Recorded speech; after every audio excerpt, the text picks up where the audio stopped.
Maintenant, j'aimerais discuter avec vous d'un élément excessivement important, voire déterminant, quand vous vous présentez devant le tribunal, c'est la preuve.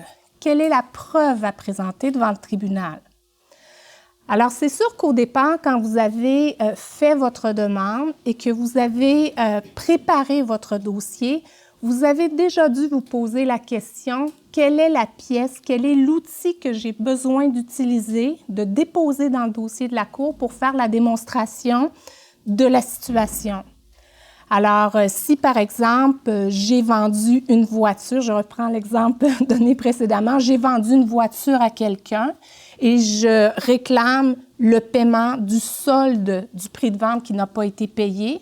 Alors, je sais que je dois faire la démonstration au départ que j'ai bel et bien vendu une voiture à cette personne-là. Donc, il doit y avoir un contrat de vente ou il doit y avoir un échange quelconque, idéalement par écrit, qui confirme qu'il y a eu un transfert d'un véhicule.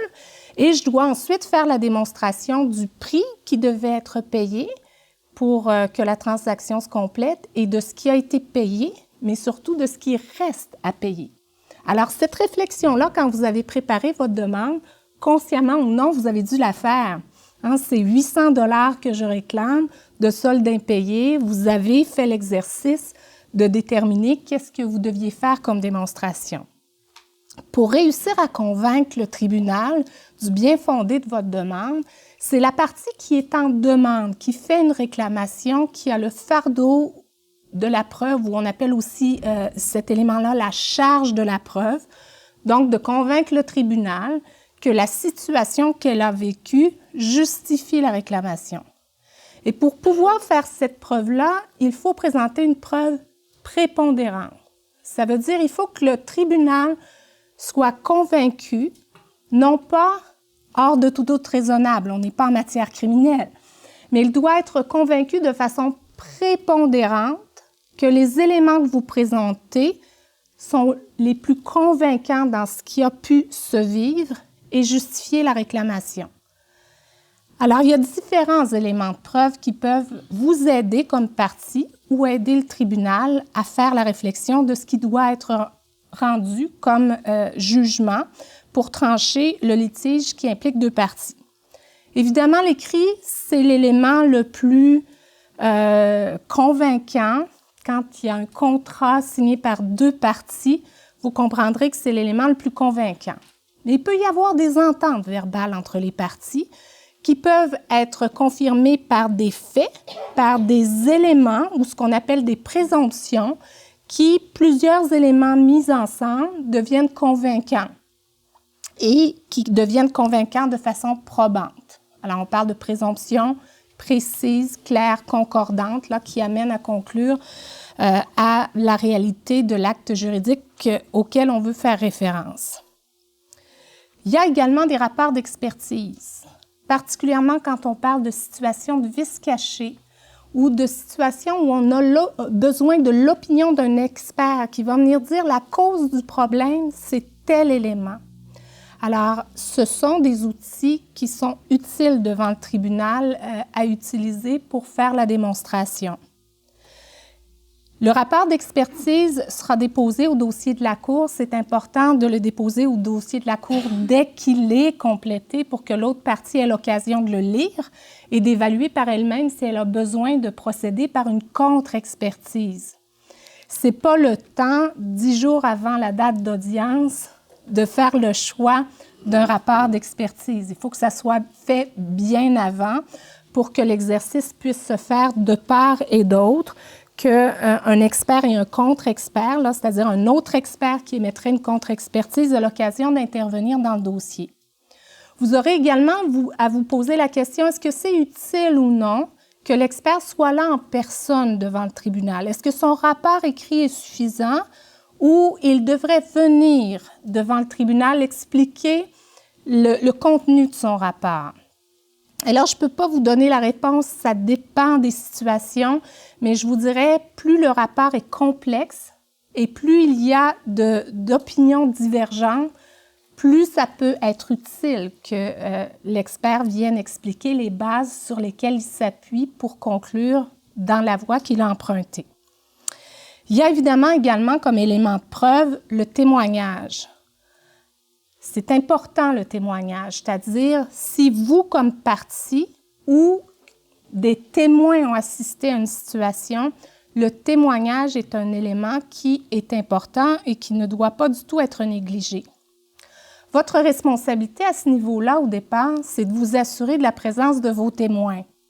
J'ai entendu une question antérieurement pendant la petite pause qui était faite entre deux présentations et j'ai cru entendre qu'une des questions était de déterminer quant à la présence ou non de la personne qui viendrait donner une explication.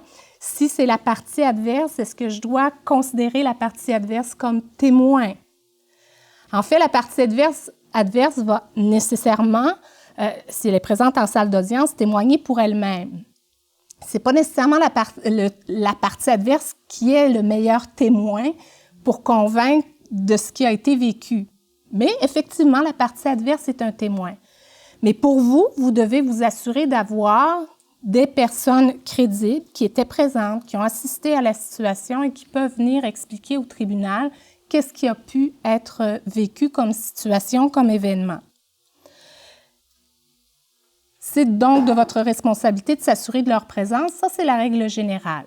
Maintenant, le greffe offre la possibilité de procéder par eux pour émettre des citations à comparaître, c'est-à-dire de s'assurer, c'est en quelque sorte un ordre de la Cour qui oblige la partie qui reçoit cette citation à comparaître à se présenter à la salle d'audience au moment qui est prévu pour la tenue de l'instruction.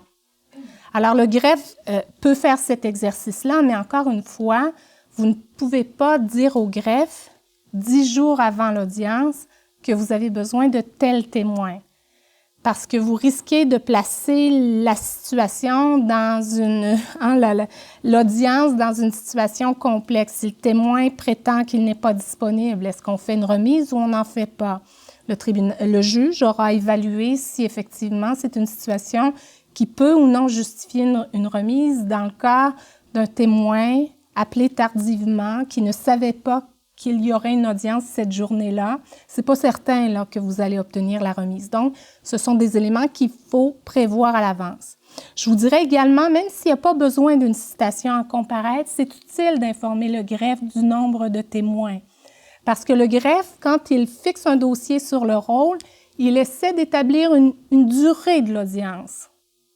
Alors, s'il y a 8 témoins, le temps qui sera accordé à votre dossier sera plus long qu'un dossier d'un seul témoin. Et comprenez que si vous arrivez à l'audience sans avoir prévenu que vous auriez plusieurs témoins et qu'il y a effectivement plusieurs témoins et que le temps qui a été évalué par le greffe à votre dossier était d'1 heure, peut-être qu'on n'aura pas l'occasion d'entendre de façon complète votre dossier et qu'on devra ajourner, continuer à une autre date. Alors, pour éviter ces situations-là, évidemment, c'est de prévenir à l'avance. Mandat de représentation, Maître Leblanc vous indiquait l'aspect délicat, c'est-à-dire au-delà du motif pour justifier qu'il y ait représentation, on doit s'assurer que si c'est la seule personne qui témoigne pour expliquer la situation, que ce soit un témoin de fait réel, c'est-à-dire que la personne ait vraiment eu connaissance, était là quand les discussions, les échanges se sont faits pour être capable, effectivement, de témoigner. Mais elle ne pourra pas témoigner sur la base de ce qui lui aura été raconté, comme ça a été mentionné précédemment, donc il faut faire attention à ce niveau-là. On a parlé également des déclarations pour valoir témoignage. Elles sont utiles, effectivement, pour éviter qu'un témoin soit obligé de se présenter en salle d'audience. Par contre, il faut faire attention également. Ces déclarations pour valoir témoignage doivent être communiquées le plus rapidement possible à l'autre partie.